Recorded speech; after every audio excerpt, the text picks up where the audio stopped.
Hola, ¿cómo están? Así es, en este minuto vámonos a la moneda porque en este minuto la moneda informa de balance del COVID. Vámonos para allá.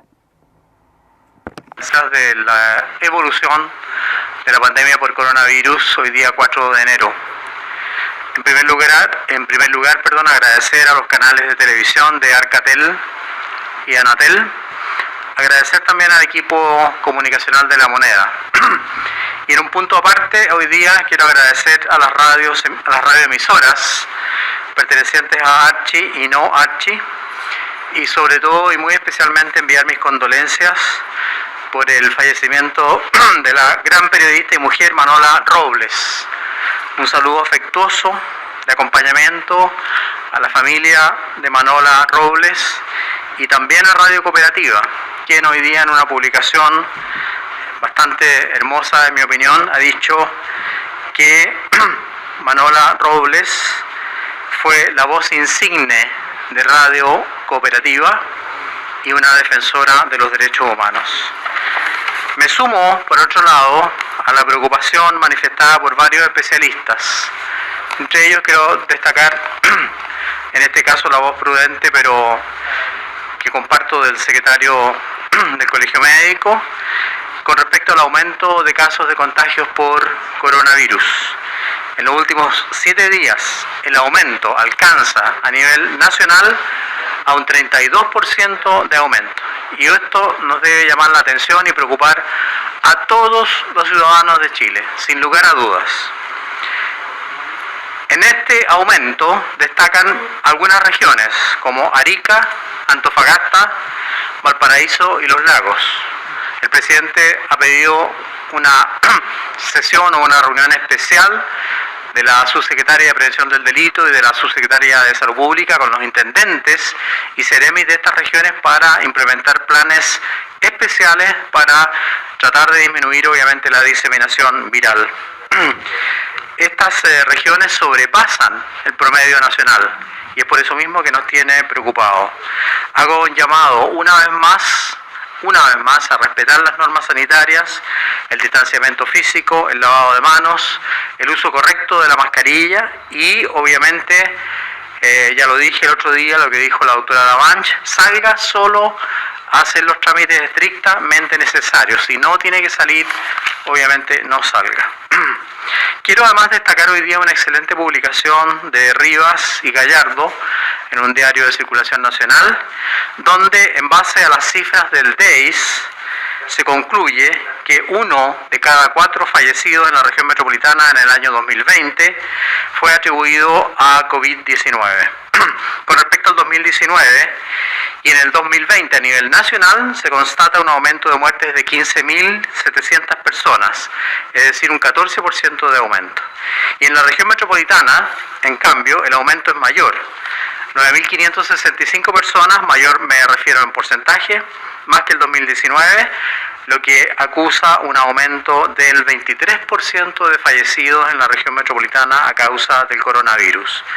Ahora, si comparamos la mortalidad entre diferentes países, que ustedes ven en nuestra gráfica a la mano derecha mía, entre diferentes países el aumento de muertes en Chile con respecto a lo esperado es de un 16%. Obviamente que estamos en el último lugar, afortunadamente, en relación a otros países de Latinoamérica que tienen datos confiables. El resto de los países que no figura ahí es porque no tienen datos confiables. Esta es una información muy valiosa, ya que reconocemos que hay aumento en la mortalidad, pero esta mortalidad en exceso por coronavirus es de un 16% para Chile, en la menor cifra, la más baja de Latinoamérica. Detectamos un nuevo caso de contagio por coronavirus 19 con la variante británica. Este paciente es un paciente que fue reportado hoy desde la región del Maule, arribó a Santiago el día 22 de diciembre desde Madrid en un vuelo Iberia. Es una persona sana, sin antecedentes mórbidos, se encuentra en buenas condiciones generales, asintomática y ya está hospitalizado en forma preventiva. Esta nueva llegada de un paciente con un virus de la variante británica nos ha llevado a tomar un cambio, a decidir un cambio en la estrategia para los viajeros que vienen del exterior, y a partir del jueves 7 de enero del 2021 a las 5 horas, todos los chilenos y extranjeros residentes en Chile que ingresen al país deberán contar con una PCR negativa con al menos 72 horas de antes de viajar, antes de abordar el vuelo. Esto obviamente se agrega a todas las otras condiciones que ya estaban implementadas. Recuerden que los chilenos residentes y extranjeros residentes, pero sobre todo los chilenos, obviamente no se les exigía la PCR previa. Así que esta es una herramienta más, una valla más que se tiene que cumplir antes de viajar a Chile, justamente para que lleguen con una PCR negativa certificada antes de embarcar. Esta es una responsabilidad del viajero, pero también, lo digo muy claramente, de las líneas aéreas. No pueden embarcar a ninguna persona que viaje a Chile sin tener una PCR negativa de por lo menos 72 horas.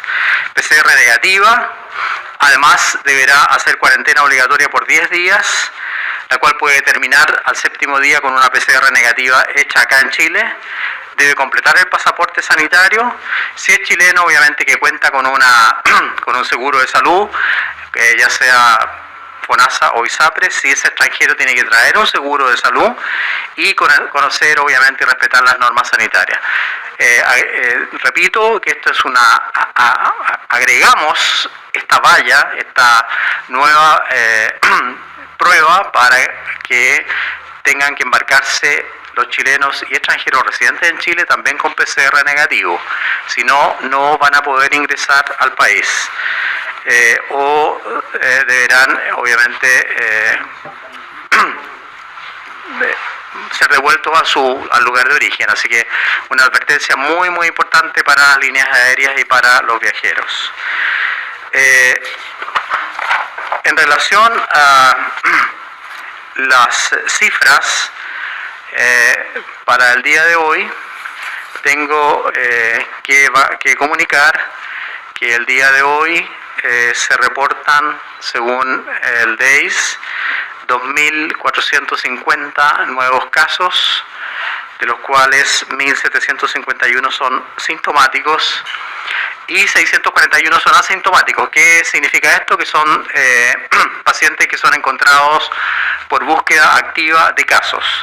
En este caso hay que agradecer a la atención primaria, hay que agradecer a los alcaldes y obviamente también a las seremías por este trabajo que hacen de búsqueda activa de casos, que es muy importante, ya que no son sintomáticos, no tienen síntomas, y se detectan así pacientes que sin tener síntomas pueden contagiar a otras personas. La cifra total de personas diagnosticadas a la fecha en el país por COVID-19 alcanza a la suma de 620.641 contagios, de los cuales afortunadamente ya se han recuperado 586.900 personas. ¿Qué significa? Que hay personas recuperadas, que son personas que tienen anticuerpos, por lo tanto tienen defensas en contra del virus. Desafortunadamente no sabemos todavía cuánto duran estos anticuerpos. Sin embargo, la cifra que nos preocupa es la que está más arriba. 16.626 casos activos, que son los pacientes que desgraciadamente pueden seguir diseminando el virus. Es por eso que los casos activos tienen que cumplir con las condiciones sanitarias obligatorias para evitar la diseminación. En cuanto a los fallecimientos, hoy día no detectamos fallecimientos. Esto es por el mismo motivo que ocurrió en Navidad. Los fallecimientos, el registro de fallecimientos proviene del registro civil, y el registro civil los envía al DEIS. El DEIS hace el cruzamiento con el certificado de función y los datos de si tiene o no tiene PCR positiva. En este reporte no hay fallecimientos, pero eso no significa que no tengamos fallecimientos. Van a aparecer estos fallecidos, desafortunadamente y lamentablemente van a aparecer en los próximos días, una vez que el registro civil ponga al día sus datos. Actualmente en Chile tenemos 16.767 fallecidos. Nosotros a nivel mundial estamos en el lugar 24 en este minuto. Estuvimos mucho más alto. Estamos en el lugar 24 a nivel mundial. Con respecto a los pacientes hospitalizados, se encuentran hospitalizados y conectados a ventilación mecánica, un total de 787 pacientes en UCI, de los cuales 618 están conectados a ventilación mecánica, es decir, no todas las camas de UCI están ocupadas con pacientes con ventilador mecánico, y de estos pacientes lamentamos decir obviamente que tenemos 68 pacientes en estado crítico. En relación a estas cifras, tenemos todavía la posibilidad de contar con 280 ventiladores a lo largo de todo Chile que se pueden trasladar en el caso que sea necesario, pero también quiero informar que el 42% de las camas UCI en Chile están ocupadas por pacientes COVID-19, el 42%. El resto de las camas están ocupadas por pacientes no COVID, y no todos los pacientes COVID además están ventilados. Con respecto a la red de laboratorios, ayer se informaron 25.497 exámenes de PCR, lo cual nos da una cifra de 6.603.470 exámenes de PCR a nivel nacional, la cifra más alta de Latinoamérica. Nosotros somos el país de Latinoamérica que hemos hecho más exámenes de PCR. Con respecto a las residencias sanitarias, disponemos de 137 recintos de hospedaje con 9.403 cupos y con 4.547 pacientes en residencias sanitarias. Es eso lo que puedo decir por el momento. A continuación vamos a mostrar la actividad actual con respecto al programa de vacunación. Hoy día iniciamos una nueva etapa en el programa de vacunación. Las vacunas están siendo ordenadas y trasladadas desde Peri Logistic hacia los vehículos que las van a transportar al aeropuerto, porque un grupo de estas vacunas va hacia la región de Los Ríos y otro grupo va hacia el Maule, zonas que, como ustedes muy bien saben, están siendo atacadas en forma muy intensa por el coronavirus. Hacia la región del Maule se trasladará la doctora Paula Daza, hacia la región de Los Ríos se trasladará el doctor Alberto Duñac. Mañana seguiremos con este plan de vacunación, ya que se vacunarán pacientes, funcionarios de salud de las unidades de tratamiento intensivo de la región de Tarapacá, y se agrega la región de Los Lagos, que también ha visto un incremento importante de sus casos, y 2 hospitales de la región metropolitana. Esto para utilizar las vacunas que llegaron a Chile de Pfizer-BioNTech el día jueves. La próxima partida va a llegar en una semana más, si Dios quiere, y con una mayor cantidad de vacunas. Por lo tanto, en ese minuto aumentaremos enormemente la población a vacunar. Hay que recordar que la primera fase incluye a los funcionarios de salud tanto del servicio de cuidado intensivo como de primera línea. Vamos a seguir con los pacientes, con los médicos, los funcionarios de salud, no solamente los médicos, todos los funcionarios de salud de los servicios de urgencia. Estamos viendo en vivo ahí la transmisión de nuestros medios asociados con respecto a la traslado de vacunas. Está la doctora Paula Daza y está el doctor Alberto Duñac, y ahí vemos uno de los camiones que especialmente habilitados con refrigeración van a trasladar estas cajas que deben mantener la temperatura para que las vacunas mantengan su efectividad. Como yo les decía, en un rato más vuelan a la región de Los Ríos y también hacia el Maule, gracias a la cooperación de Carabineros de Chile, que nos ha facilitado sus medios de transporte aéreos, y van a ser también van a acompañar a esta caravana. A continuación pasamos a las preguntas del día. Obviamente que mañana, hoy día mismo en la noche, daremos a conocer la cantidad de de personal que fue vacunado, como lo hacemos habitualmente. Pasamos a las preguntas de hoy día. Me acompaña hoy día la subsecretaria Martorell, ya que los subsecretarios de salud están acompañando esta estrategia de vacunas. Les solicito la palabra a la primera pregunta, por favor. Muy buenos días. De acuerdo a los datos del DEIS, el COVID-19 fue la primera causa de muerte del país. Entre casos confirmados y sospechosos aparece como el motivo del 17,87% de los decesos el año pasado. En números absolutos incluso fue una cantidad histórica de muertes. Además, si hablamos solo de confirmados con COVID, es lo más alto. Está por sobre tumores malignos de los órganos digestivos, enfermedades isquémicas del corazón y enfermedades cerebrovasculares. Esto hoy lo resume La Tercera en biobiochile.cl, lo observábamos en noviembre y en esa oportunidad le consultamos a usted, ministro, e insistió en que la principal causa de muerte en Chile era el cáncer. Ahora, ministro, ¿qué puede decir sobre esos datos?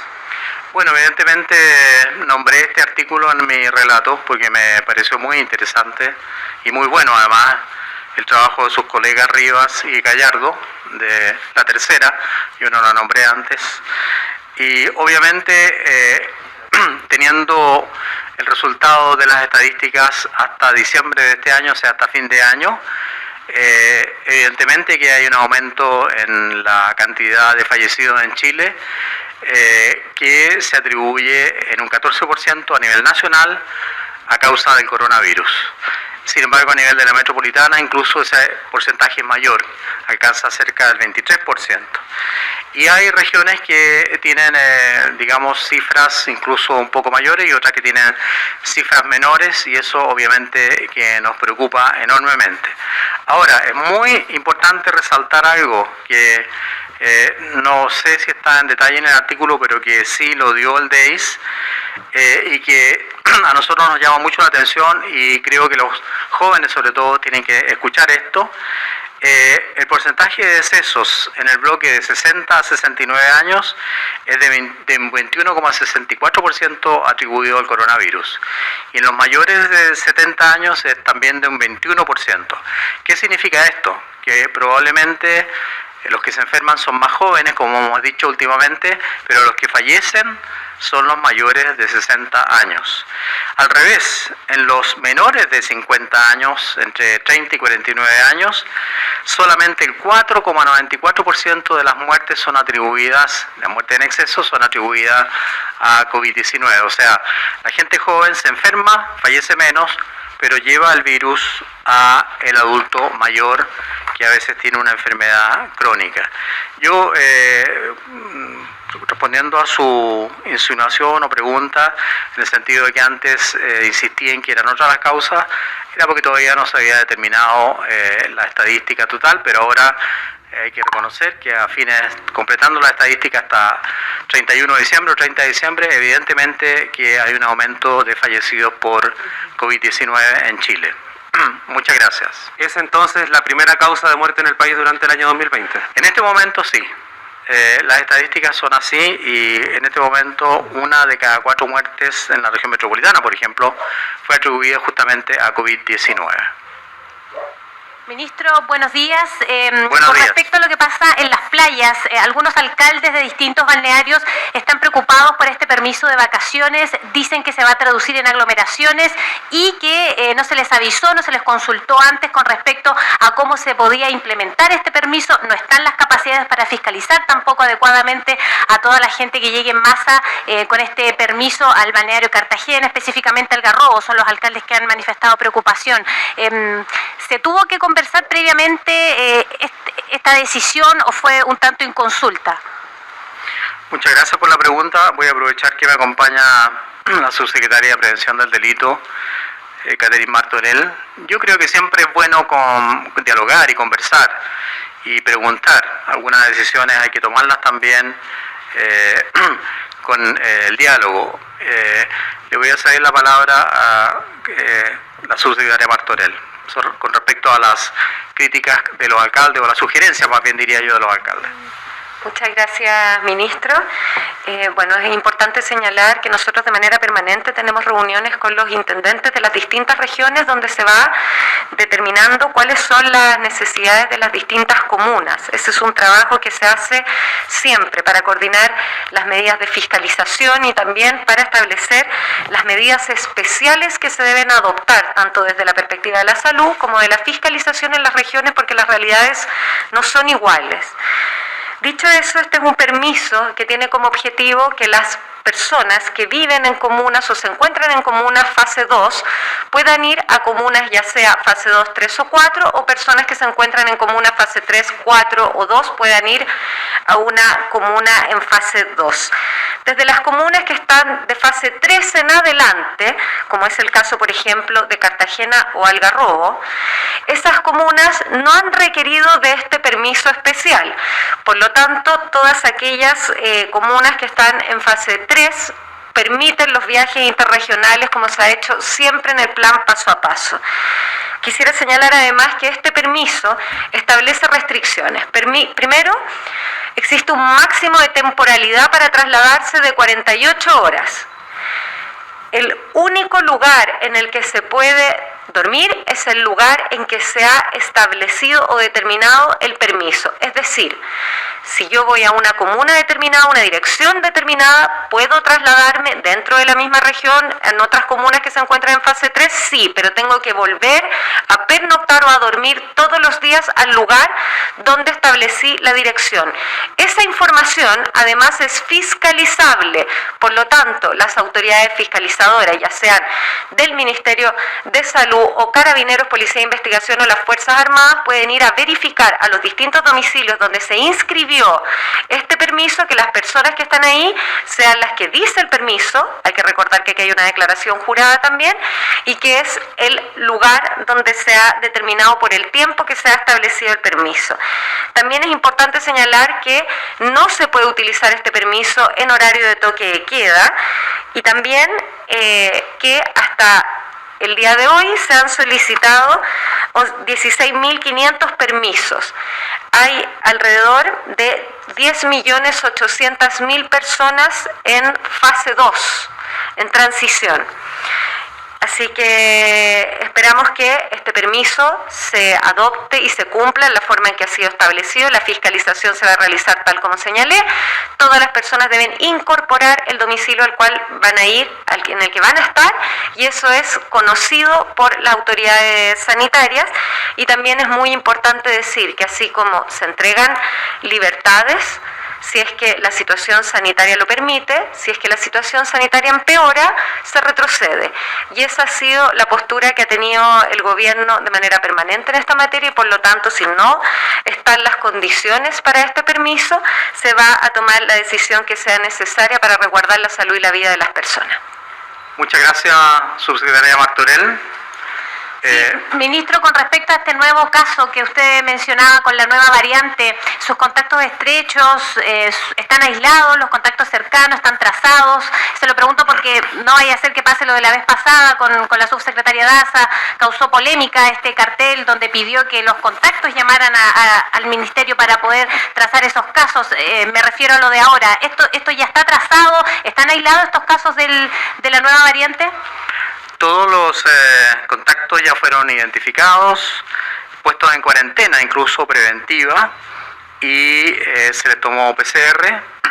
Las muestras positivas, en el caso de que la PCR de estos contactos sea positiva, serán enviadas, como siempre se hace, serán analizadas por el ISP para hacer una secuenciación del virus, es decir, para ver si la estructura genética de este virus, en el caso de que salga positivo, obviamente la PCR, si la estructura genética de este virus coincide o no coincide con la nueva cepa UK o del Reino Unido o Gran Bretaña, como se quiera llamar. Pero hasta el momento, como usted dice, estos contactos están aislados, están en cuarentena, tienen los exámenes tomados y estamos esperando los resultados. Muchas gracias por la pregunta. ¿Cómo está, ministro? Siguiente pregunta. Muy buenas tardes. Buenas tardes. Le quería preguntar respecto al toque de queda. ¿Qué es lo que va a pasar con el toque de queda? ¿Va a continuar a las 22 horas? ¿Vuelve a las 12 de la noche? Si tiene alguna información sobre eso. Bueno, gracias por la pregunta. También voy a aprovechar de que está la subsecretaria de Prevención del delito para contestar esta pregunta. Gracias, ministro. Suse, Martorell. Como se ha indicado, se adoptó desde el día 26 de diciembre el nuevo horario para el toque de queda y en esa misma oportunidad se señaló que esto era una decisión indefinida. Por lo tanto, todo Chile tiene toque de queda a partir de las 22 horas y hasta las 5 de la mañana. Cualquier información adicional o modificación a lo que ya se ha indicado se realizará cuando sea oportuno. Hoy día no hay modificaciones al respecto. Muchas gracias, subsecretaria. Siguiente pregunta. Buenos días, subsecretaria. Buenos días, ministro. Quería preguntarles cuál es la situación que están analizando ustedes luego de la preocupación que ha manifestado, por ejemplo, la SOCHIMI respecto del alza de casos. Dicen que existe un personal sobreexigido, que hay un gran nivel de licencias médicas y que en la medida en que aumentan los casos también aumenta la ocupación de camas, que esto no es así, pero que se puede proyectar. Ustedes anunciaron hace un tiempo este plan segunda ola, ¿eso ya está listo? Si tienen ya todo preparado, cuando se hizo una proyección, por ejemplo, que si había un máximo de 9.000 casos, se podía hablar incluso de más de 4.000 camas UCI. ¿Nos podría comentar aquello? Muchas gracias. En realidad, nosotros nos adelantamos hace más de un mes atrás para anunciar este plan en el caso de que ocurriera un aumento explosivo de los casos. Por el momento no se acerca el número de casos ni siquiera a la mitad de lo que tuvimos en junio, que fue donde ocurrió la mayor cantidad de casos diarios, que eran casi 7.000 o más de 7.000. Recuerde que estamos teniendo sobre 3.000, desafortunadamente hoy día tuvimos menos. Pero obviamente que está el sistema preparado. Nosotros podemos aumentar hasta 2.100 camas, llegar de 1.500 a 2.100, aumentar hasta 3.600 camas. Hoy día ya tenemos 2.100 camas, podemos aumentar hasta 3.600 camas. En este momento el porcentaje de ocupación de camas a nivel nacional es de 87%, pero solo el 42% está ocupado con pacientes COVID-19. Y es por eso que el resto de las camas están siendo ocupadas por cirugía, por otros motivos, por trauma, por gente que estaba esperando atención médica, y obviamente que ellas tienen que seguir hasta que se mejoren. Pero una estrategia es, desgraciadamente, como se hizo antes, suspender algunas cirugías para poder tener más camas de intensivo. La otra estrategia es habilitar nuevas camas con la cantidad de ventiladores mecánicos que tenemos, con la cantidad de equipamiento, de monitores, pero como usted muy bien dice, el personal está cansado, el personal está muy cansado, está agotado. Por lo tanto, a partir de hoy día mismo hemos iniciado un programa de educación, de capacitación, que originalmente abarca a 2.000 personas, en las cuales se va a enseñar cómo evoluciona la enfermedad desde la atención primaria hasta el hospital, hasta la UCI. También recordar que en este momento los estudios demuestran que si antes el 5% de los pacientes llegaban a UCI, ahora solamente llegan el 2,5%, ha bajado a la mitad por los cambios de edad y porque el personal médico ha aprendido a manejar mejor la situación. Este curso, que se inicia hoy para 2.000 personas, va a tratar el tema del triage, o sea, cómo diferenciar a los pacientes menos graves de los más graves. Se va a hablar de la fisiopatología de la enfermedad por coronavirus, se va a hablar del traslado del paciente, cuándo debe hacerse el traslado, y se va a insistir mucho en la saturometría, tema que nosotros habíamos desarrollado antes con mucha insistencia desde la Mesa Social COVID-19 y que en otros países, por ejemplo en Colombia, se ha utilizado con mucha eficacia, justamente para que el paciente sea monitorizado en su hogar. Vamos a mantener también la hospitalización a domicilio con el apoyo de la atención primaria y de los alcaldes, y obviamente cuando hayan problemas de financiamiento solucionaremos esos problemas de financiamiento para mantener los programas de atención a domicilio. Es decir, en resumen, nosotros podemos aumentar la cantidad de camas hasta 3.600 progresivamente, obviamente, en el caso que se produzca este aumento. Y yo coincido con la preocupación de la Sochimi, coincido con la preocupación del doctor Bernucci, ya lo dije, coincido con la preocupación de los especialistas, y por eso hago un llamado a la población justamente para que nos cuidemos más. Muchas gracias. ¿Cómo está, ministro, subsecretaria? Muy buenas tardes. Le quería hacer dos consultas sobre dos temas. Primero, sobre lo que vimos este fin de semana, zonas de camping, balnearios y centros recreacionales repletos de gente. Los dueños decían que estaban con el aforo permitido, pero la autoridad sanitaria dice que no. Entonces, ¿cómo se va a fiscalizar estos lugares? ¿Cómo se determina el aforo permitido? Y lo segundo, ministro, quería preguntarle por el proyecto de ley que este martes será presentado por el diputado Gabriel Silver y que tiene por objetivo establecer como obligación vacunarse contra el coronavirus. A su juicio, ministro, ¿debe ser obligación la vacunación contra el COVID-19 tal como es obligatorio inocularse contra otras enfermedades? Muchas gracias por la pregunta. La primera parte la contestará la subsecretaria Martorell. En pantalla, además, aprovechamos de mostrar el helicóptero de Carabineros. Agradezco al Cuerpo Carabinero porque ha colaborado enormemente en esta campaña, que está a punto de despegar, llevando las dosis de vacuna al Maule, y en un rato más va a despegar una aeronave un poco mayor para llevar las dosis de vacuna a la región de Los Ríos. Buen viaje, subsecretaria Daza. Me gustaba mucho cuando los periodistas decían el otro día, y comanda el helicóptero la subsecretaria Daza. No, nosotros agradecemos al Cuerpo Carabinero, obviamente, que nos ha dado todas las facilidades para trasladar estas vacunas tan importantes, tan valiosas para la población chilena. Vamos con la pregunta entonces ahora. Bien. Katy. Gracias, ministro. Bueno, respecto al camping y los aforos, primero, que las personas que son fiscalizadas señalen que ellos cumplen con la norma, eso es algo que debe establecer la autoridad sanitaria, ¿no?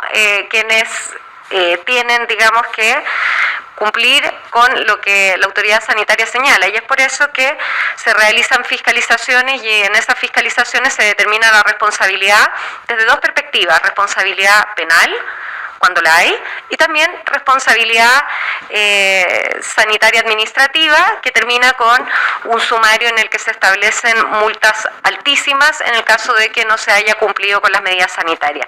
En el caso en particular de los camping, más allá de la opinión personal de los dueños de los camping, si la autoridad sanitaria ha determinado que hay un incumplimiento de la norma, no solamente esta información avanza hacia un sumario sanitario, sino también es enviada, por supuesto, al Ministerio Público para hacer la denuncia correspondiente, porque puede haber también un delito contra la salud pública. Y sin perjuicio de eso, se va a reestudiar la normativa de los camping, precisamente a propósito de las vacaciones, y por lo tanto se puede incluso establecer un protocolo más estricto del que ya existe. Todo eso es parte del proceso y el trabajo continuo que realiza la autoridad sanitaria para ir asegurando y resguardando la salud de las personas. Con respecto al proyecto enviado por el diputado Gabriel Silver para hacer obligatoria la colocación de la vacuna en contra del COVID-19, respetamos profundamente la independencia de los poderes del Estado y obviamente respetamos la idea del diputado Silver. Esperamos que sea discutida en la Cámara de Diputados en primera instancia, y nosotros daremos nuestra opinión si somos llamados a participar en esa discusión.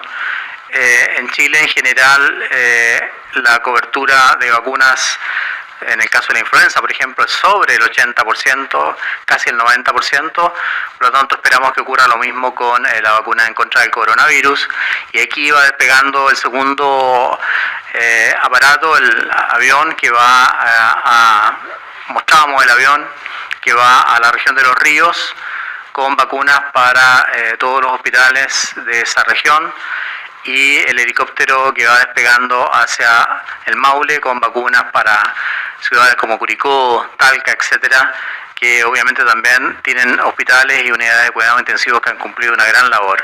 Estas vacunas son, como ya dije, para los funcionarios de salud en primera instancia, y ya en una segunda etapa daremos vacunas gratuitas al resto de la población que atiende salud, y también sobre todo a los adultos mayores, sobre todo a aquellos que están en centros cerrados y a aquellos adultos mayores que tienen enfermedades crónicas. Ese es el criterio sanitario que ha fijado el gobierno. Ministro, pero más allá de la discusión que usted dice se va a dar, por supuesto, en el Congreso Nacional, a su juicio, ¿debería ser obligatoria esta vacuna? Y lo otro, a la subsecretaria Martorell, con respecto a este protocolo que usted dice más exhaustivo, restrictivo para los campings, ¿cuándo ya podría ser presentado? Esto considerando de que esto ya está ocurriendo, donde se ha visto estos campings con mucha gente, y desde hoy día parte este permiso para poder vacacionar.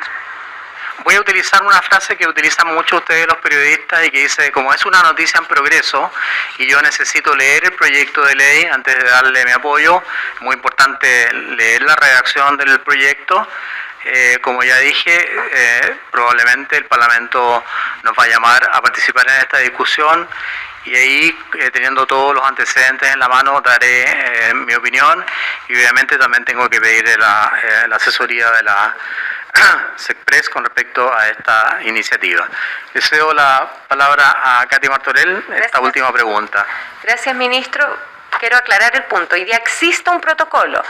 Es porque existe el protocolo que existen también fiscalizaciones sanitarias y sumarios sanitarios respectivos.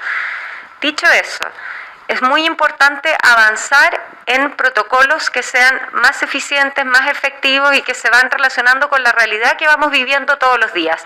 Y es por eso que todos los protocolos están en permanente evaluación. Y uno de los que será evaluado va a ser precisamente el protocolo para los campings. Muchas gracias, subsecretaria Martorell. Muchas gracias a las periodistas y los periodistas que cubrieron hoy día este punto de prensa. Agradezco a Carabineros por el traslado de las vacunas, y que tengan una muy buena tarde.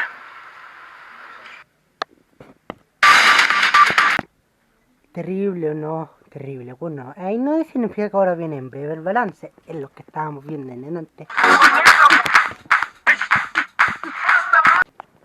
Perdón, tenemos problema en vivo, tenemos problema. Es lo que está pasando. O sea, felices que no haya muertos. O sea, es una alegría grande para nosotros. Pero bueno, nada. Aquí nos despedimos. No, recuerden que todos los días balance el COVID a las 22. Menos desde el miércoles 13 de enero, porque si bien Adriano TV te acompaña, primera temporada a las 22:30 de horario prime. Así que el balance del COVID cambia de horario y se pone a las 20 horas. Nada, muchas gracias y nos vemos en otro balance del COVID.